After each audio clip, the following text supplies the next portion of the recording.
I wonder what this episode is all about. Oh, about chasing? Running? Wait, not stealing, right? Oh my god, what are they doing? I can't even. I'm so confused right now, like, what am I watching?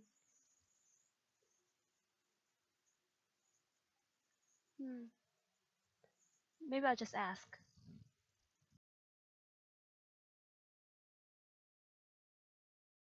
Hello guys, in today's episode we're going to talk about kinematics in two dimensions. Under kinematics in two dimensions are vectors, projectile motion in two dimensions, and forces in two dimensions.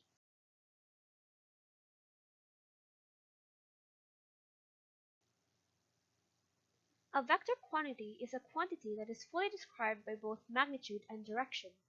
On the other hand, a scalar quantity is a quantity that is fully described by its magnitude. Examples of vector quantities include displacement, velocity, acceleration, and force. Each of these quantities demands that both have a magnitude and a direction listed. Vector quantities are often represented by scaled vector diagrams. Vector diagrams depict a vector by use of an arrow drawn to scale in a specific direction.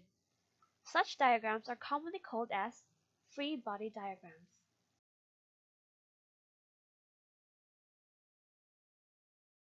We've already discussed projectile motion before, but now let's discuss it to refresh our minds.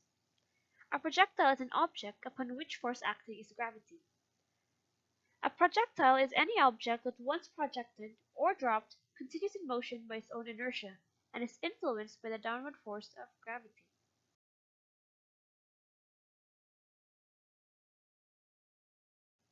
A force is a push or pull acting upon an object as a result of its interaction with another object. There are a variety of types of forces. There is a common confusion between mass and weight in forces. The force of gravity acting upon an object is sometimes referred to as the weight of the object. The mass, on the other hand, refers to the amount of matter that is contained by the object. Mass is expressed in kilograms or measured in kilograms, while weight is measured in newtons. Since we are done talking about projectile motion and forces, let's go back to vectors.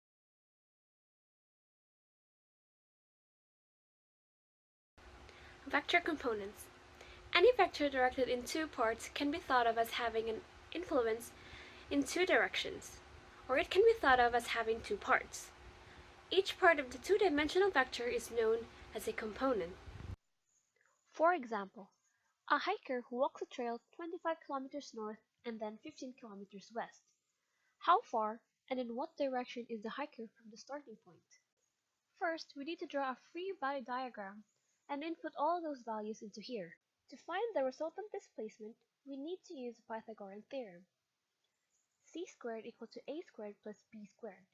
But in this situation, let us replace C with R. We need to plug in the values given. Our unknown is R, so we don't need to substitute any value there. Let us proceed to A. We can substitute either 15 or 25. Let's put 15 to A, which is, it will be A squared. Next is B, which is 25 squared. After substituting all the values, let us find the square root. We need to find a square root to cancel out the exponents that we have. Then the final answer would be 29.15 kilometers.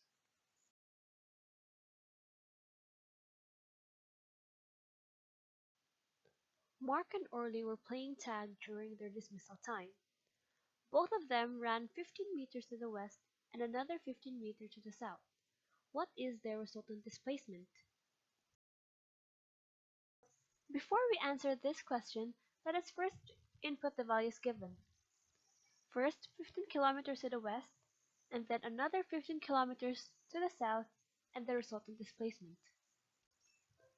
Like the first problem, our unknown is r, so we don't need to substitute any value here.